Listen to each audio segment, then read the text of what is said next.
Hey everyone, Jay here. Just want to make sure that everyone has heard about my new on-demand course, the Yoga Modules. It brings together everything I've learned over the last 25 plus years of speaking and studying with the most renowned teachers from around the world. It consists of 36 on-demand video lectures, my home practice video series, and accompanying questions and exercises. There's no set time frame. You get forever access. If you want, there's an opportunity for us to correspond. And if you are a registered teacher, it counts for 30 hours of continuing education credits. But you do not need to be a teacher to benefit from this course. It's perfect for anyone who's looking for an accessible and meaningful way to inquire more deeply into the principles, philosophies, and practice of yoga. It's my new on-demand course, the Yoga Modules. Check it out at jbrownyoga.com.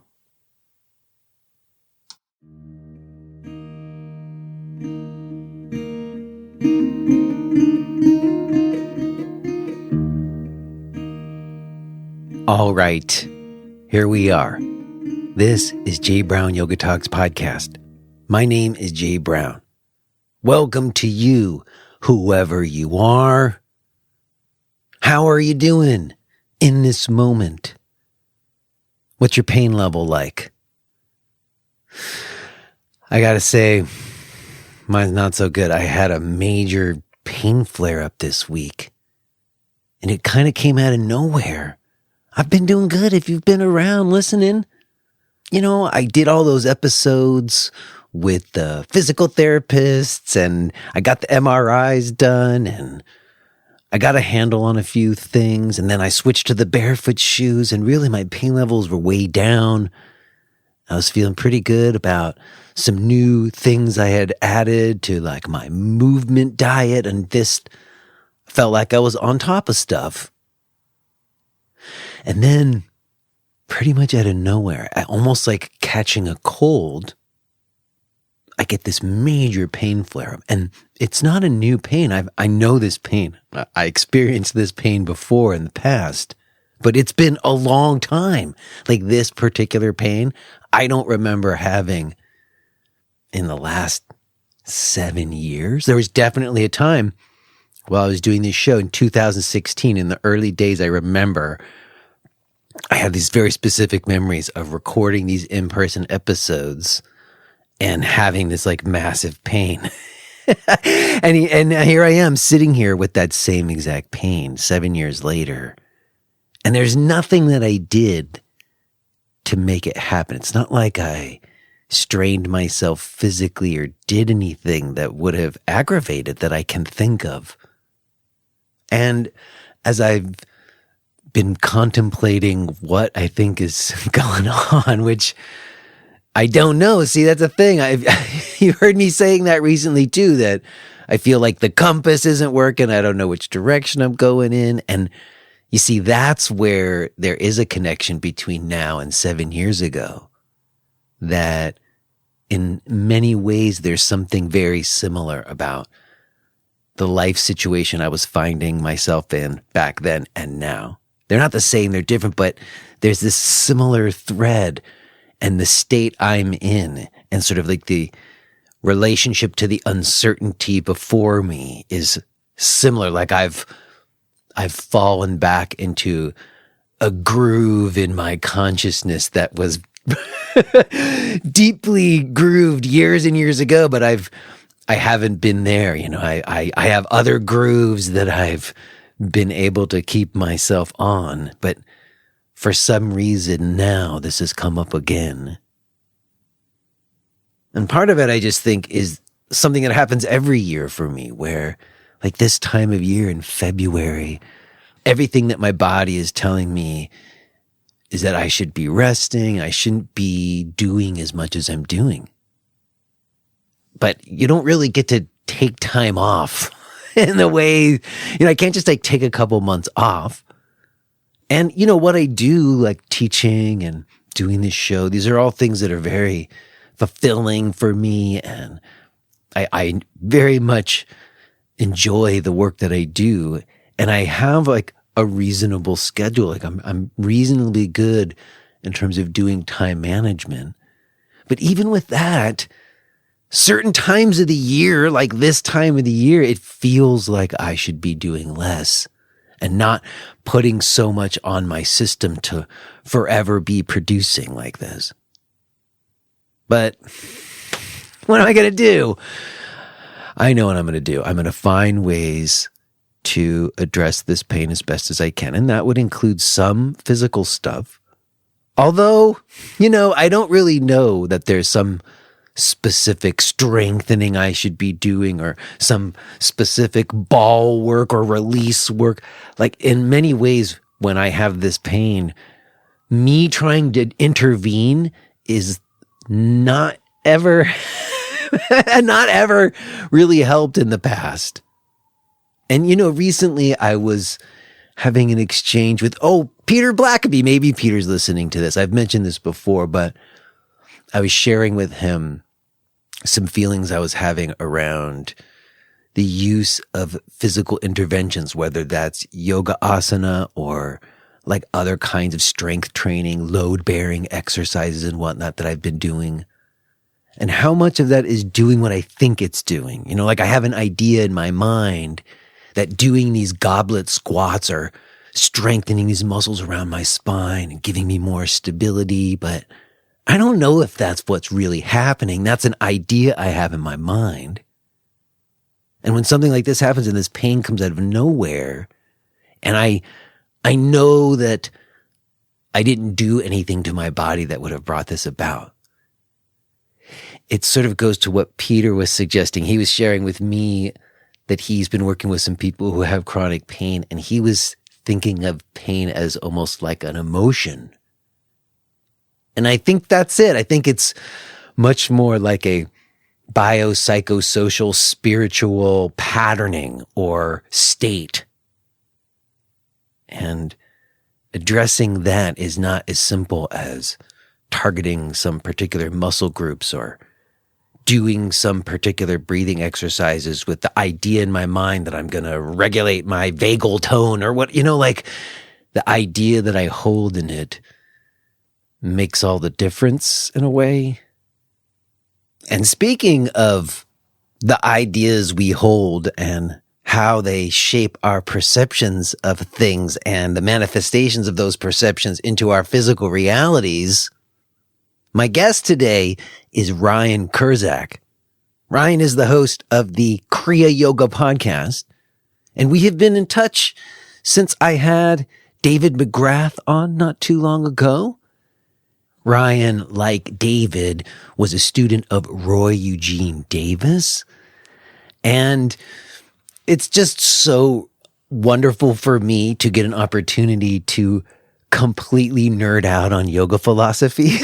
If you listen to this show, recently I've been getting into some nitty gritties around Ishvara and stuff. And Ryan, I think, is a kindred spirit in asking these similar questions. He does have I think, different orientation than me, but you'll hear there seemed to me to be some wonderful overlap and certainly provoked a lot of fruitful inquiry in me, and hopefully it will for you today as well. I really enjoyed meeting and speaking with Ryan, and it's my pleasure to be sharing it with you today. Real quick before we get to that, let me mention that, I got an in-person event finally on the calendar. It's like a save the date. If you're listening to this and you live in Austin, Texas, or you're going to be in Austin, Texas, May 4th and 5th, I have plans to be there. There's actually registration already up on the website if you want to get an early spot. But there you go. I got an in-person event. Other than that, if you want to connect with me, there's lots of ways we can do it. I have ongoing live classes. I've got a weekly discussion group. I've got the new on-demand video course, the yoga modules, if you haven't heard about that. All the stuff that I'm doing can be found at jbrownyoga.com, so you can go there if you want to find it. Okay, I think that's fine. We're going to leave it there. I will touch base with you on the other side. But let's go ahead and get to it. Let's listen to this conversation that I had with Ryan Kurczak.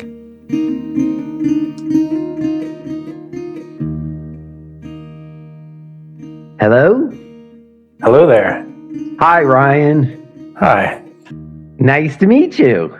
Yeah, you too. I don't know. Oh, you've listened to the show before, so you probably are aware, but I'm going to say anyways that I'm already recording, and if it's okay, I'd like us to consider ourselves having just begun.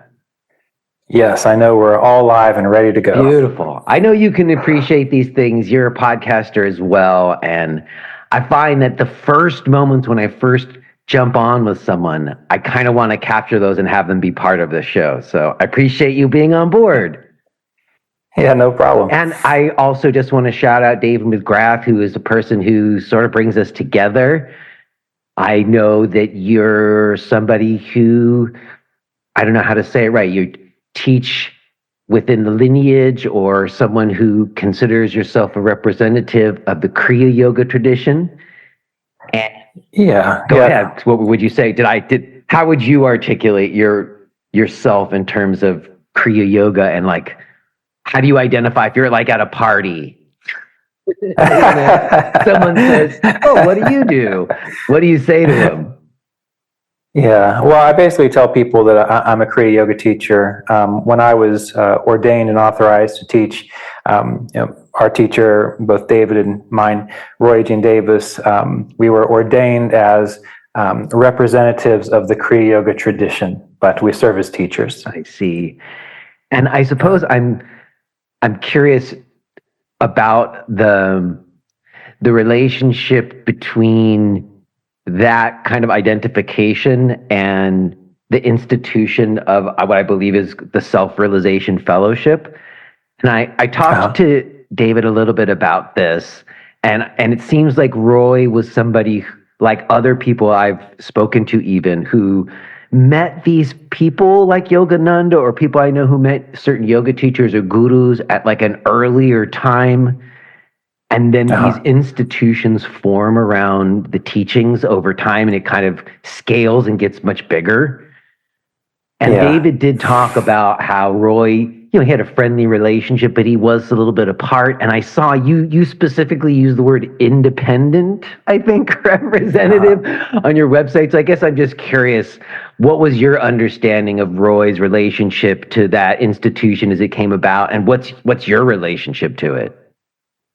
Yeah, so Yogananda came to the United States in the early 1900s, and he eventually created the organization that we know of as Self-Realization Fellowship. And they've done a wonderful job in continuing Yogananda's mission. And Mr. Davis met Yogananda when he was 18 years old.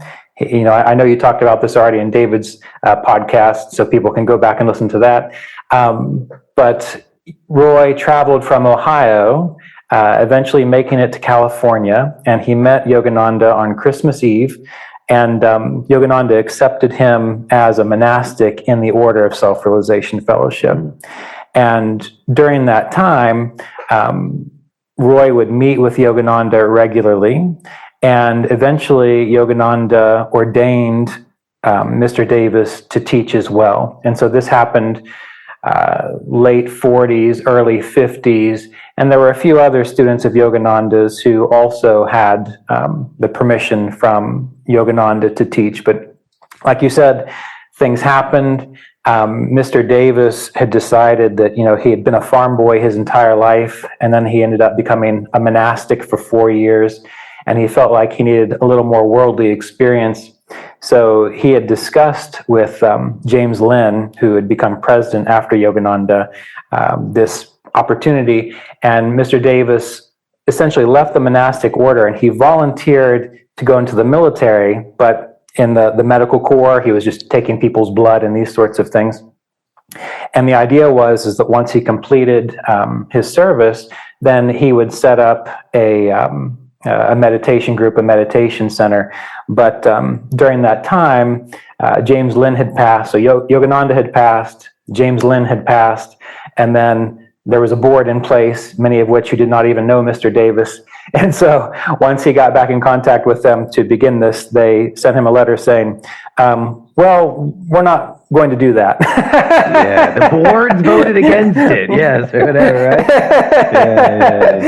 Yeah. So, Mr. Davis spent his entire life dedicated to Kriya Yoga. I mean, even up until, from what I understand, the last 20 minutes of his life when he was in the hospital, he had requested his cell phone, his iPad, and something else to keep typing out the Truth Journal, which is a publication he created. So up until the last 20 minutes of his life, he was still teaching. So for him, he was taught by Yogananda. Yogananda authorized him to teach, and he continued in that vein. And he also created Center for Spiritual Awareness, which was the organization that he had in Georgia that I met him through.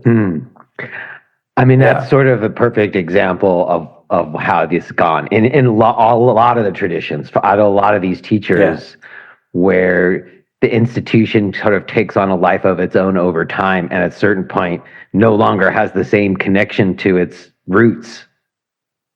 Yeah.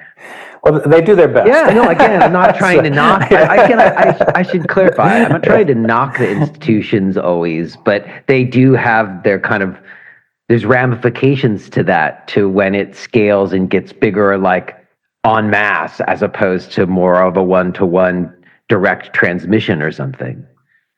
Right, absolutely. Yeah, it's hard to maintain that. I mean, when organizations are smaller and when teachers are able to be a little more, intimately involved with the lives of their students, that's a wonderful thing. But one of the difficulties that arise, as you know, is as things get bigger, it's harder to maintain that same level of direct connection. Yeah, I mean, that's a really crazy progression that you articulated about Roy, that he went from a monastic life to the military. To a meditation-oriented life of teaching. I guess I'm curious, do you know anything? I don't know, how much interaction did you have with Roy, like on a personal level? I know David talked about like a couple sessions he had. What was your personal interaction with him? I had quite a lot of interaction with him. I met him, I think I started emailing him way back in 2000. And after I discovered the book Autobiography of a Yogi, and then I started going to retreats with him. And I went 1 year and I learned Kriya Yoga and I began practicing. And then it became sort of an all-encompassing aspect of my life. And then I started going at least 3 to 4 times a year for a week-long retreat down in Georgia. And then eventually, after about 8 years, my late wife and I moved down to Asheville, North Carolina, which was 2 hours away from Mr. Davis's retreat center. And so then I would go over sometimes once a month and spend a weekend, and we'd meet and have tea and talk. And so over the course of 18 years, I spent a lot of time with Mr. Davis. And I guess my curiosity there, since you got to have that time with him, is sometimes, and I don't know that it's not always true, but it is sort of presented that like a monastic life is in some ways more pure or something in terms of spiritual paths, because you're solely dedicated in certain ways that you wouldn't be when you have to have a life and a mortgage and a family or whatever. So I guess why did Roy decide to leave monastic life and have a non-monastic life? Yeah, I'm not sure if I can really answer the why, other than all I know is that he said that he felt he needed a little more worldly experience. He needed to broaden and expand his understanding of the world. And, from what I was told by him, his idea was that after he did his service in the military with the medical corps, then he was going to go to chiropractic school and become a chiropractor so that he could serve as a chiropractor, but then have that freedom, that ability to teach without being dependent on, without being dependent on others. And I think that this is kind of a theme within this Kriya Yoga lineage, because Lahiri Mahasaya, who's one of the original gurus of the lineage, who met Mahavatar Babaji, he worked as a clerk. And the idea was that he went to his job, he did his work, and then in the evenings he would study the Gita, he would meditate, and he would work with students. And this is important because I think it is useful to be a monastic to a degree. But if you think about it like this, if you are not being presented with the challenges of life, well, it's very easy to remain blissful and happy. If you don't have a mortgage, if you don't have kids that you have to take care of, if you don't have to, manage all these other things, it's very easy to kind of go inward. Well, it might be easier, fine. But still, just even without the stuff, it's probably still going to be quite a process to be okay or feel all right inside or find the insights or whatever. But your point is well made. I get it. Yeah. And absolutely. One thing Roy had said that Yogananda had mentioned when people talked about running away to the Himalayas and becoming a renunciant monk, Yogananda would say, I've met those yogis in the mountains, and during the day they argue about philosophy, and during the night they argue about who gets the firewood. So your psychological stuff definitely follows you wherever you go. Yeah, exactly. Yeah. Well, I guess I'm curious, over these years where you're going once a year or whenever, and then you move closer to a place that he is and you're spending time and studying with Roy, how are you getting by? Like, do you mind me asking, do you have like a money gig? Like what have you been doing outside of studying Kriya Yoga, or have you been able to like make your way teaching? Right. Yeah. Well, for the last, this is 2024. So since about 2017, 2018, that's when I kind of made the shift to full-time teaching Kriya Yoga. Oh, right, so before the world fell apart, huh? In many ways, yeah, that's very true. Before that, I was a Vedic astrologer for a long time, and a massage therapist and craniosacral therapist. And so the entirety of sort of, I guess, my adult life, I've often worked for myself, but I did that purposefully because when I wasn't doing these other things, aside from playing music every now and then, my focus was on studying the sutras and practicing Kriya Yoga and learning Sanskrit and all these types of things. It's just what I've been interested in.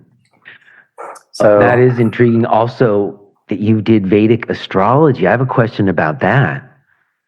Oh, absolutely. I think I'm curious about it. I don't know a lot about it at all, but my curiosity there is the cosmology that's found in the Vedas very different from the cosmology that is accepted as our current reality? That's a crazy question, I guess, to ask, but like, I don't know why that comes up, because I was talking to somebody about cosmology and then ancient cosmology, and and sometimes it's as if some of these ancient teachings, you're not even allowed to talk about them because I guess they're associated with certain conspiracy theories, but I don't know, I'm just curious what you would say about that, because doesn't Vedic astrology is not like looking at the same configuration of stars, or is it, or interpreting them different than like modern astrology? Well, astrology, this is a controversial topic in many ways. Modern astrology and Vedic astrology, at one point in time, they overlapped in regards to their understanding. And for example, we have the 12 signs of the zodiac now. Well, that wasn't really something that was in ancient Vedic astrology. That came around 2,000 or 2,500 years ago, when we started to have this kind of cross-cultural pollination between the Greeks and the Chinese. When there was this conglomeration of knowledge that was being shared amongst cultures, that's when this whole idea of the 12 signs of the zodiac developed. And the 12 signs of the zodiac are more related to sort of this idea of personality. Who are we as an individual personality in this world?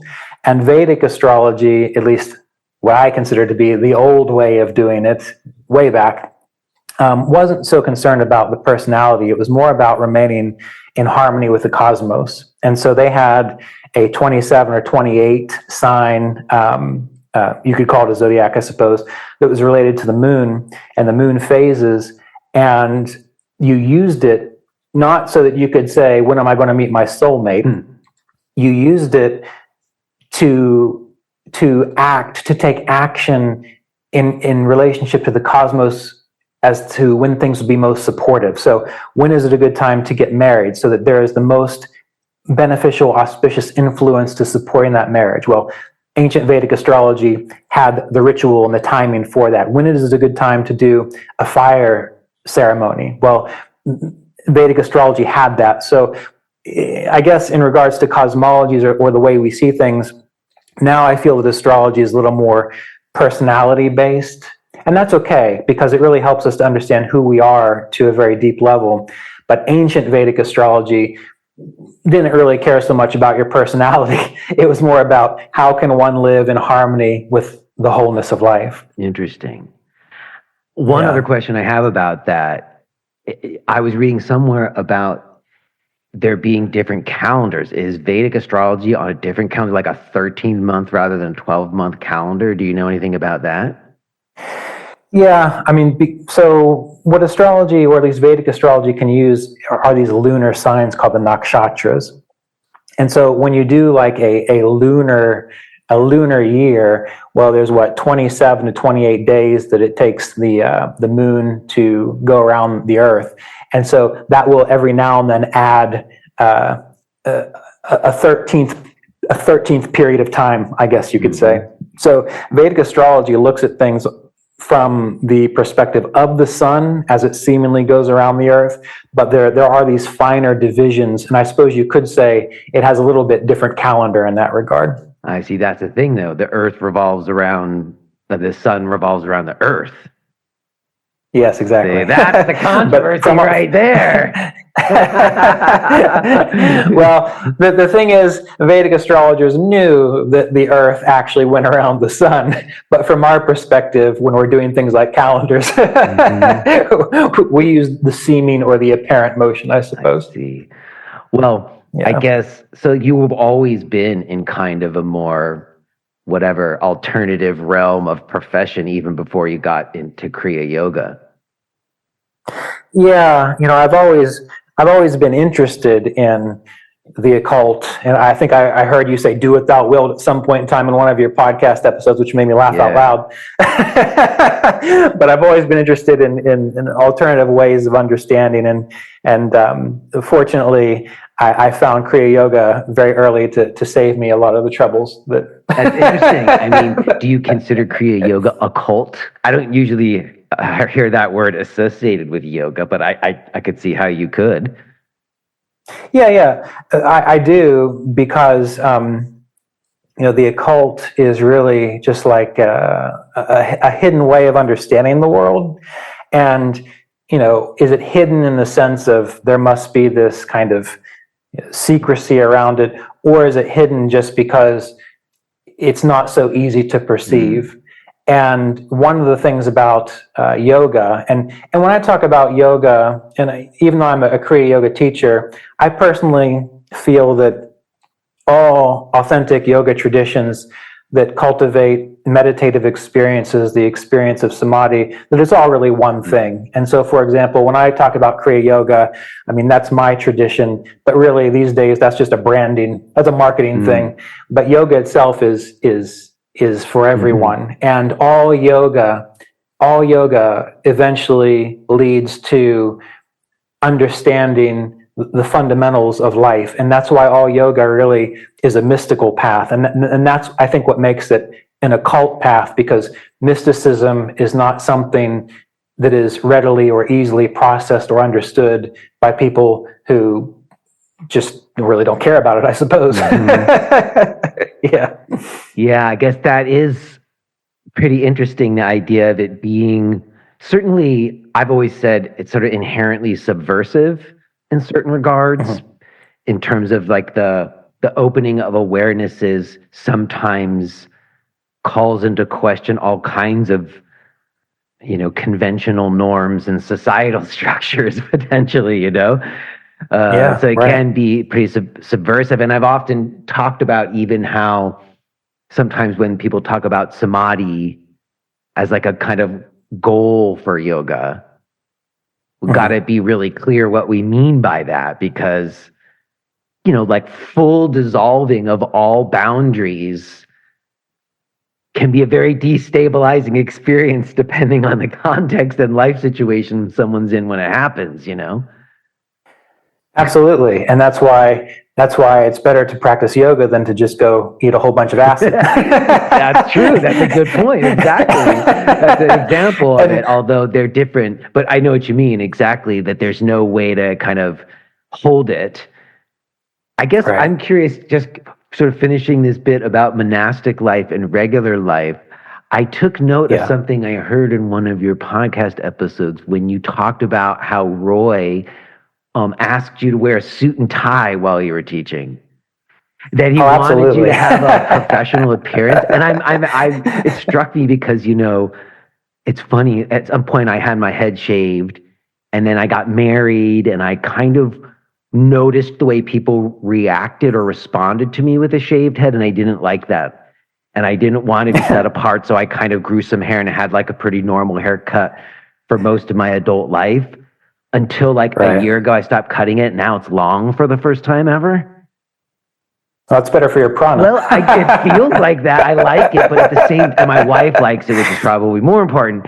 But I think that it's made me really aware, as I've just recently been wanting to try to like get more grassroots and like start having more classes in my neighborhood and not be online so much, that, oh crap, now I'm the long-haired yogi guy, So I guess I'm curious. Right. Why do you think that Roy wanted you to wear a suit and tie? And have you continued to maintain that kind of like presentation over the years, or has it changed? Oh, yeah. That's a loaded question in many ways. So to speak to the initial bit about why did Roy say that? Well, we have to remember that Roy was born in 1931, and he came into yoga and yoga meditation when he was 18 years old in the middle of Ohio in what was that be like the late 40s. Wow. Now, right.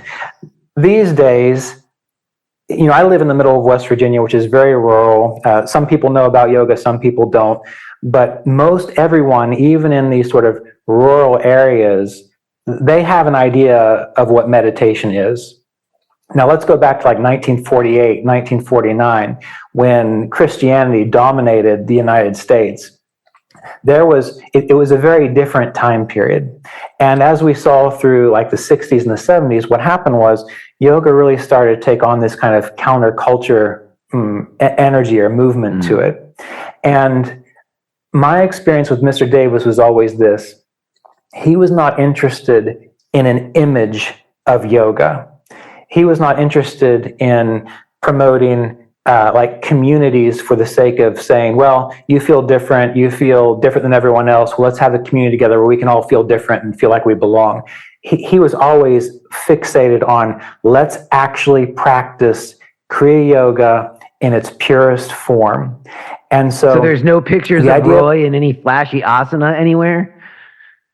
There are. I have, but he's still got his nicely done hair. He's still well kept. Yeah, I think there's some pictures of him when he was in his 40s and 50s where he was doing quite a lot of asana. But the reason he did that was he wanted people to come to the practice because they were sincerely interested in meditation and the philosophy of it, not because they wanted to look different or he did not want to attract individuals who are simply looking to belong to something counterculture. And, I don't know if you've ever seen any of my pictures, but these days I have long hair. And before I met Roy, I had long hair. I was a musician, and so I always looked a little bit different. But after I met him, due to my, I suppose, childish devotion, I cut my hair. And he said, get a suit, and I did. And I did everything I could to represent him as he wanted. But then after about 10 years or so, I couldn't quite pull it off anymore. And so I let my hair grow, and I also started having a goatee and a mustache. And Roy decided at that point that it's better if I'm an independent teacher as opposed to one of CSA. I see. You weren't fitting the image, but it's interesting. You did say there's a marketing element, and I appreciate that you acknowledged that. It's a fact. Yeah, but the thing was, even though that happened between Roy and myself, we still remained close. So he wasn't petty. He didn't just say, "Oh well, get out of here." He said, "You know what? You're an independent teacher," and so much so that as the years went on, I was one of only 2 people who he allowed to come and present at CSA within the last 2 years of his life. So he wasn't petty, but from that perspective, he was really wanting people to not stand out. He didn't want to promote an image, or he didn't want to be dramatic, or he didn't want he didn't want me to show off my midriff just to get views.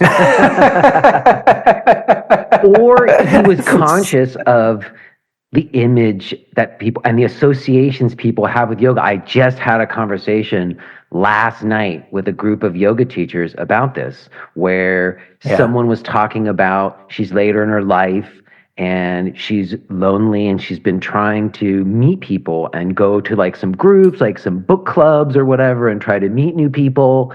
And when she tells them that she's a yoga teacher, she's been doing it for 30 plus years, after having been a nurse before that, there's like a little bit of an eye roll. And some of it was because they're very religious and Christian, and they've been told that people who are yoga teachers are like of the devil, of Satan or whatever. Right. But she was coming up against that in 2024. And I was like, wow. So I get it why Roy was cognizant of that, especially coming out of the time that he came out of, and wanting what he was putting out there to try to be distinguished from those associations that people had with hippies doing yoga or whatever. Yeah, I mean, he even took it so far as he didn't want people taking Indian names, and he didn't want people dressing all in white and wearing their mala beads. He said, you know what, if you like your mala beads, just keep them under your shirt. You don't have to show off, or he would say, you don't have to dramatize your spiritual path, because your spiritual path should be a personal relationship with you and the infinite. That was how he approached it. Wow, I just want to take a moment to take in that phrase, dramatizing your spiritual path. And all of us who are yoga teachers in this day, we have to consider what that means. Like when you're making things and putting it out there and creating content or whatever we call it these days. Dramatizing your spiritual path. We gotta let that sink in for a moment. I would love it if you have the power to encourage people to stop doing it. Well, it's a fine line, because look, there's a difference between, like, I do this show and I share quite a bit, sometimes to a fault, like open, because it's been about transparency. That's something that's changed over the years. Back in the day when Roy met Yogananda didn't, I don't know, it was a different dynamic between teachers and students than today. And given all the misgivings that have happened, whether it was through the institutions or the spiritual leaders who abused people, I think that in this day and age, simply citing the guru sometimes doesn't hold the same kind of authority or credibility, because we're sort of in this weird post-lineage space or something.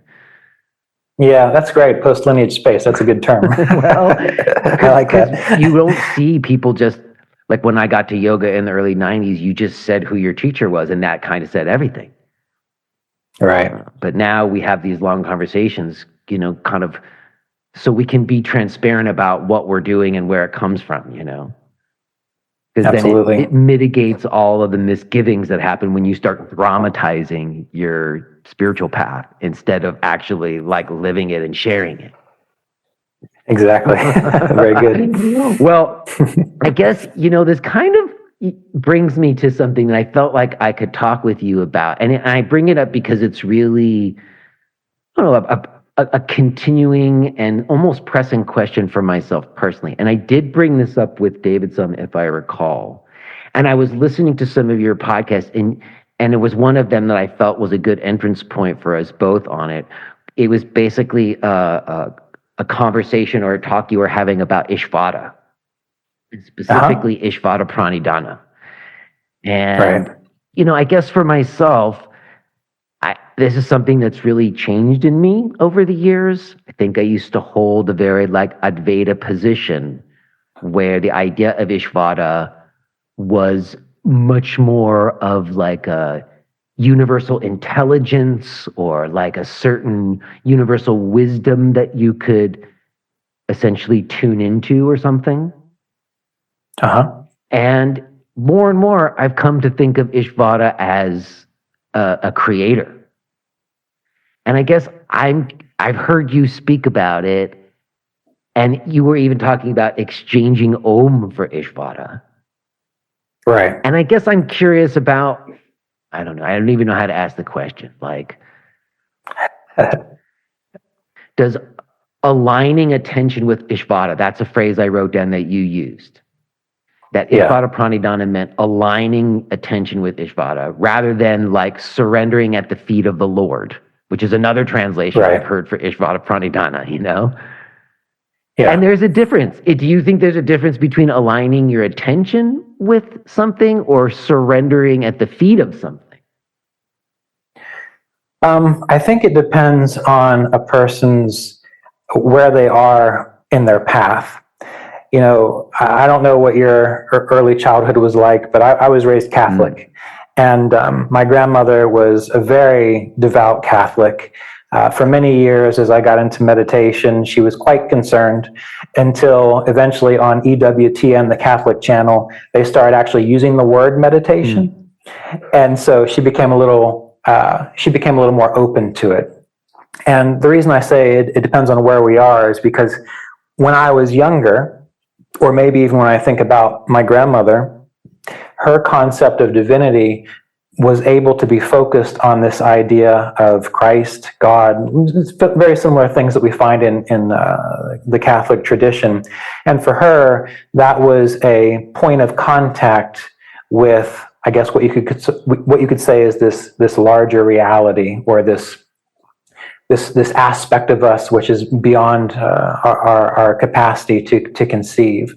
And so if you say something like surrender at the feet of the Lord, and if that is where someone is and that is helpful for them and that allows them to let go of their small sense of self for a little while, then they will have a meaningful, transcendent, and possibly even mystical experience with that, using those concepts.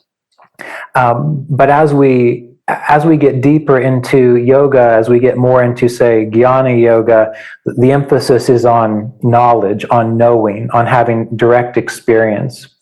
And so through the practice, what we learn to do is through our pranayama, through our pratyahara, through our meditation, and through repeated experiences of samadhi, we learn to transcend this small sense of self. I think I'm Ryan, you think you're Jay Brown, and so on.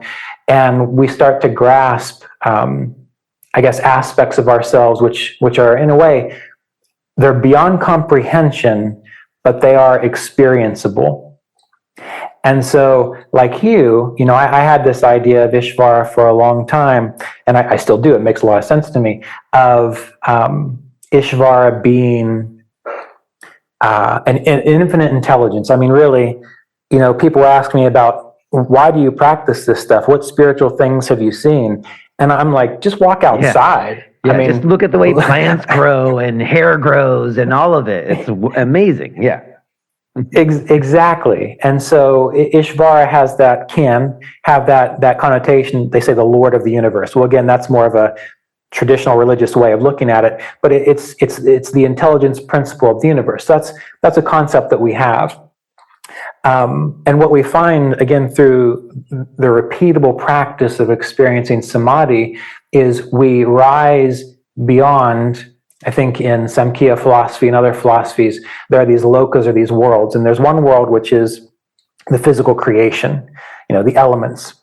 And Sri Yukteswar, one of the teachers in the Kriya Yoga tradition, says, if you feel, think, and believe that the only thing that exists is this physical creation, you are not going to be able to have a perception of higher realities. And that the path of spirituality is releasing your complete identification with this physical reality so that you can finally experience transcendent states. And that's even the purpose of like the Gayatri mantra, Om Bhur Bhuvasvaha. It's talking about these three levels of creation that we're rising through, the physical, the astral, the causal. And once we start to kind of break through into having these more causal experiences, eventually, this is hard to explain because it's beyond the mind, but eventually you start to catch glimpses of reality in its wholeness. And so in Ishvara Pranidhana, from the perspective of the Yoga Sutras, it can be defined in many different ways. It can be defined as surrendering to God, just like you said, surrendering at the feet of the Lord. It can also be defined as learning to hear and merge with the Om vibration, which is supposed to be one of the initial aspects of creation of God as it comes forth. And then eventually, as that happens more and more, what happens is there's a transfer of identity, meaning it's like you shift from, oh, I'm little Ryan with all these problems and successes in life history, to, wait a minute, no, that's a temporary experience. And what I really am is the self, like Ramana Maharshi would say, or the wholeness of life, which is flowing through and animating this form, right? And so Ishvara Pranidhana moves from this idea of like a religious observance of surrender to just a realization of, oh my goodness, I am all of this. And there's an intelligence behind it. I'm not sure if I answered your question. No, you really did. You said a lot there, and it's like a bit to pull apart in a sense. Yeah. I guess the first bit that you did do there, which kind of does go to my question, is that and maybe you didn't intend to, this is just the way I heard it. You did seem to almost place a certain value, like on the transcendent, that in a way that as one progresses in practice, one comes to know these higher realities, I think you might have called it. And I guess my alarm goes off a little bit there, because I think that I was sort of held that view for some time. And in certain ways, it actually pulled me out of my life. And I've seen that happen with like meditators, people who spend a lot of time meditating, and then that doesn't necessarily translate into them having like a healthy life. Absolutely. So I guess why does having samadhi experiences in meditation help someone have like an actual life then? Okay. So if there are people listening who've heard me talk before, they're going to say, I wish you'd shut up about this. But that's okay. I haven't heard you say it before, so please go ahead. Yeah. I think one of the most important things that is left out and missed in the practice of yoga is an examination and a working through of our mental health. And I was actually just rewriting a portion of an essential guide to Kriya Yoga practice to touch upon this, because we are not supposed to become flighty, self-destructive, or aloof. We're meant to become more alive. And like, for example, in the Bible where it says, I've come to bring you more so that you can experience life more abundantly. That is a purpose of yoga practice. And this is why the yamas and niyamas are so damn important. Sri Yukteswar, he even points out in his book, The Holy Science, that one should not even be engaging in pranayama and asana and pratyahara until the yamas and niyamas are firmly established. And the reason this is the case is because the yamas and niyamas, they are wonderful philosophical principles to contemplate, sure. But what they really do is they allow us to understand how psychologically healthy are we. And if you think about it, let's just take the idea of satya, or truth.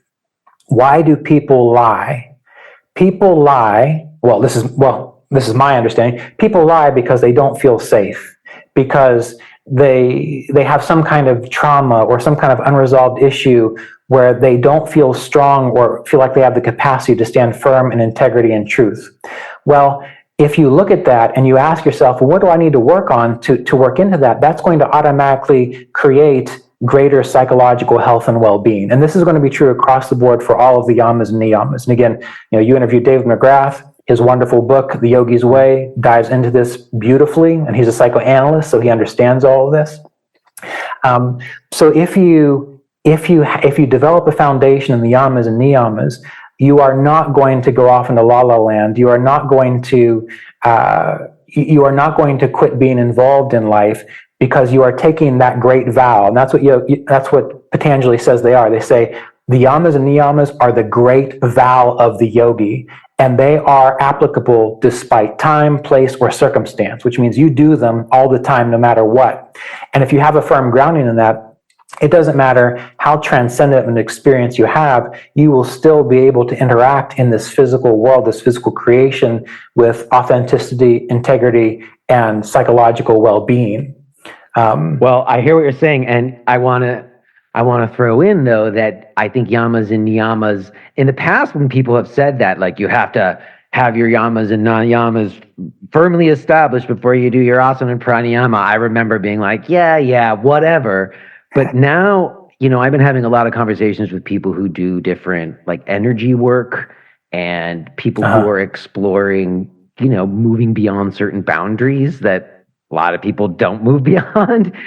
And the question that always comes up for me is there any kind of like moral code that one has to have around these things? Because if you're tapping into something that you can't fully understand or articulate, you don't always know what you're tapping into, and there's a longer conversation there. But you could say that yamas and niyamas does potentially provide someone some kind of moral code to operate from. And I will add, though, the Ishvara Pranidhana thing, I got to come back to it because it is in the yamas and niyamas. And also, you referred to it as like just a religious adherence to surrender at the feet of the Lord. And I don't think of it that way at all. I think of it, of it more as an actual experience that one might have, a somatic experience where one is letting go of a certain idea I might have or feeling I might have that like I'm in control. And there's a certain giving over to a higher power. Now, what you want to define that as, but that somatic experience of, hey, there's something bigger than me that I have reverence for and I surrender to and lay down at the feet of is an important sensibility before opening up awarenesses and dabbling into some of the like cities or whatever, Absolutely. Yeah, absolutely. When it comes to the religious observance part, what you said, I don't believe that either, but I do know that for some people, that is what it has to be at first. Because it's just like, what is the purpose of religion and spirituality? I mean, obviously, it is to help us wake up to the reality of God, the divine, or again, whatever word we want to use. But for a lot of humanity, it's just a good way to keep us from killing each other. So I think it's important to realize that it does function. It does function on some different levels in that regard. It certainly does. And I am also curious, because you mentioned on one of your podcasts that at an early experience you had, there was an altar and there was a picture of Jesus Christ along with the yoga masters. And, I've been reading the Bible a lot these days, more than I ever have in my life. And reading it from a very, I was born in a conservative Jewish household in the 80s that I just found all to be very hypocritical and kind of, rebelled against the religion of my parents. And that's how I ended up in yoga. So when I'm reading the Bible, I just don't have some of the same baggages that other people had when they grew up with Catholic parents like you, maybe. I don't know. But I certainly have been thinking a lot about Jesus Christ and whether or not he actually existed. He's not just a story and what the implications of that might be. And I know that there was that picture of Christ on the altar, and even Yogananda referred to Christ consciousness. So I don't know. Where do you put Jesus? Like, I'll give you a little bit of what I've been thinking, and then you can react to it. Well, it seems to me that I can find like the teachings of Jesus within the yoga pantheon easily. I can find belief in a creator with a, like there's a, what do they call it? Radical non-dual and then qualified non-dual, like that debate within Vedanta. There's some people who believe there's actually a creator being and some people who don't, you know what I mean? Like you can find that. I've had those. If you are hearing this message, then you're listening to the free version of J. Brown Yoga Talks. To hear the rest of our conversation, please subscribe to Podcast Premium at jbrownyoga.com/premium.